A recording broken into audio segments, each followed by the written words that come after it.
और जिसके गले में वह राजन प्रणाम।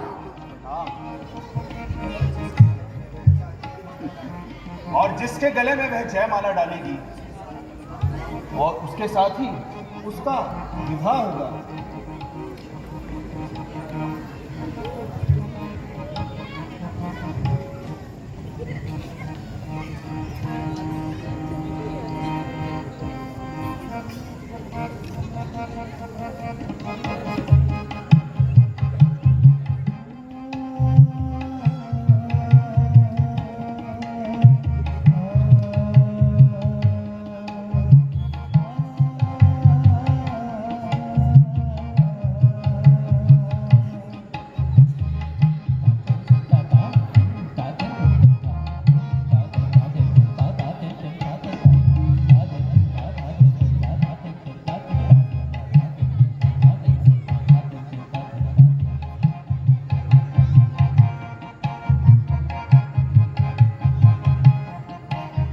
नहीं नहीं विष्णु मोहिनी,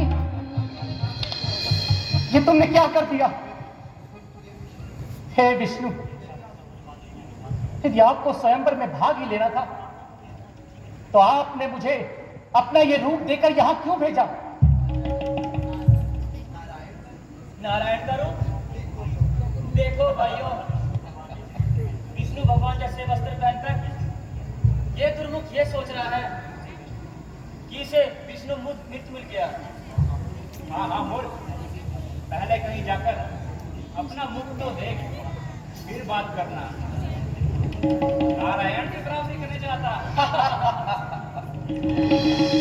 जल के पात्र में अपना प्रतिबिंब देख ले, दूध का दूध और पानी का पानी हो जाएगा।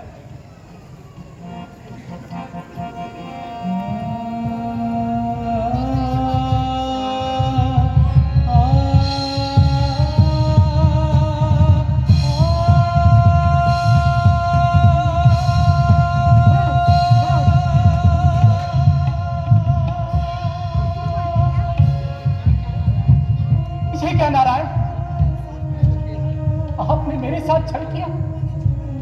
मेरे जीवन भर आपके नाम का स्मरण किया और आपने मुझे उसका ये प्रतिफल दिया। विश्वासघात है ये प्रभु। आज आपने भक्त और भगवान की सारी मर्यादा को लांघ दिया है। विष्णु मोहिनी के रूप को देखकर आप भी उसे पाने के लिए तड़प उठे। हे नारायण, दानव ठीक कहते हैं, आप छलिया है। आप अपनी स्वार्थ सिद्धि के लिए कुछ भी कर सकते हैं, परंतु आज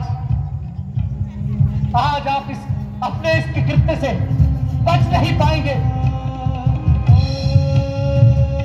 मैं ब्रह्मपुत्र नारद आपको श्राप देता हूं कि जिस प्रकार मैं आज भालुओं की तरह विलाप कर रहा हूं, उसी प्रकार आपको भी मानव बनकर मृत्युलोक में चरण लेना होगा। जिस प्रकार मैं स्त्री मोह से त्रस्त हूं, उसी प्रकार उस जन्म में भी आप स्त्री मोह में बन फिरोगे। जिस प्रकार आज आपने छल से विष्णु मोही को छुआ है, उसी प्रकार उस जन्म में भी आपकी स्त्री का हरण हो जाएगा। जो स्वरूप आपने मुझे दिया है, उन्हीं लोगों को आपकी सहायता करनी होगी। आपकी स्त्री की प्राप्ति के लिए सहायता मांगनी होगी प्रभु। आपको इसी रूप से सहायता मांगनी होगी, इसी रूप से सहायता मांगनी होगी।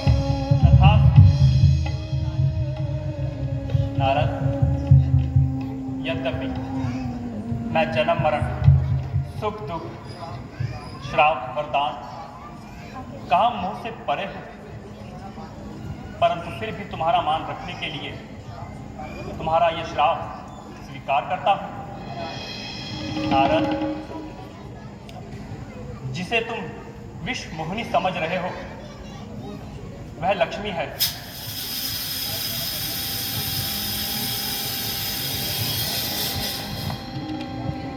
और यह नगर मेरी माया।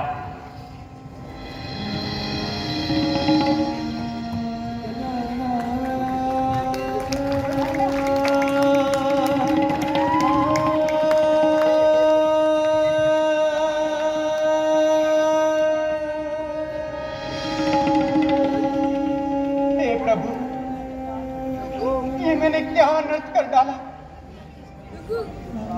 मैंने अपने ही स्वामी को श्राप दे दिया।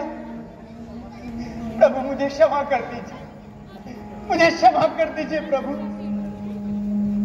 परंतु प्रभु, आपने ये लीला क्यों रची?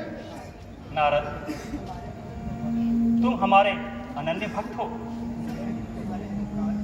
यह सब हमने तुम्हारे अहंकार को नष्ट करने के लिए किया। कामदेव के बाणों का प्रभाव ना होने के कारण तुम अपने आप को काम विजयी कहने लगे, जबकि तुम्हें यह नहीं पता था कि वह बाण इसलिए निषेध हुए क्योंकि उसी स्थान पर महादेव ने भी समाधि लगाई है। इसी कारण हमने तुम्हें कामदेव का प्रभाव दिखाने के लिए ये सारी लीला रची, ताकि तुम्हें पता चल सके कि तुम भी काम के वश में हो। याद करो, महादेव ने तुम्हें चेताया था कि अपनी विजय गाथा मुझे मत बताना, परंतु तुम अहंकार में नहीं माने। प्रभु, मैंने घोर अपराध किया। मैंने तो महादेव के साथ अपनी समानता की बात भी कही थी। प्रभु, मुझे इस अपराध का घोर दंड मिलना चाहिए प्रभु। परंतु तुम अहंकार में नहीं माने। प्रभु, मैंने घोर अपराध किया। मैंने तो महादेव के साथ अपनी समानता की बात भी कही थी। प्रभु, मुझे इस अपराध का घोर दंड मिलना चाहिए प्रभु। मुझे दंड दीजिए प्रभु, मुझे दंड दीजिए प्रभु, मुझे दंड दीजिए। उठो नारद, अपनी भूल स्वीकार कर। तुम अपने अपराध से मुक्त हो चुके हो। नहीं नहीं प्रभु, मैं तब तक आपके धर्म नहीं छोड़ूंगा जब तक आप मुझे प्रायश्चित का मार्ग नहीं बताते।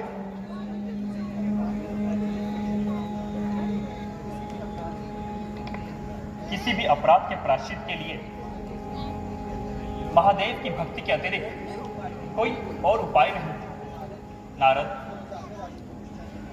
तुम जाकर आशुतोष चंद्र भालेश्वर महादेव की आराधना करो और मन में कोई संकोच न रखना। यह सब विधि का विधान है। त्रेता युग में महादेव का एक परम भक्त रावण जन्म लेगा और उसके उद्धार हेतु हमें पृथ्वी पर जाना होगा। तुम तो हमारे मानव अवतार के केवल निमित्त मात्र हो। हे कमलनयन, अब आगे क्या होगा? विधि के विधान हस्तक्षेप करने वाले हम कौन हैं देवी? देव ऋषि के श्राप को सफल करने के लिए हम त्रेता युग में मानव अवतार लेंगे। और देवी, इस बार आपको भी धरती पर अवतरित होना होगा। बहुत ही सुंदर अवतार होगा वह, छल कपट रहित, मर्यादित, धर्म स्थापना हेतु हम प्रथम बार इस धरती पर पूर्ण अवतार धारण करेंगे। हे नारायण, उस अवतार का क्या नाम होगा? राम, मर्यादा पुरुषोत्तम राम।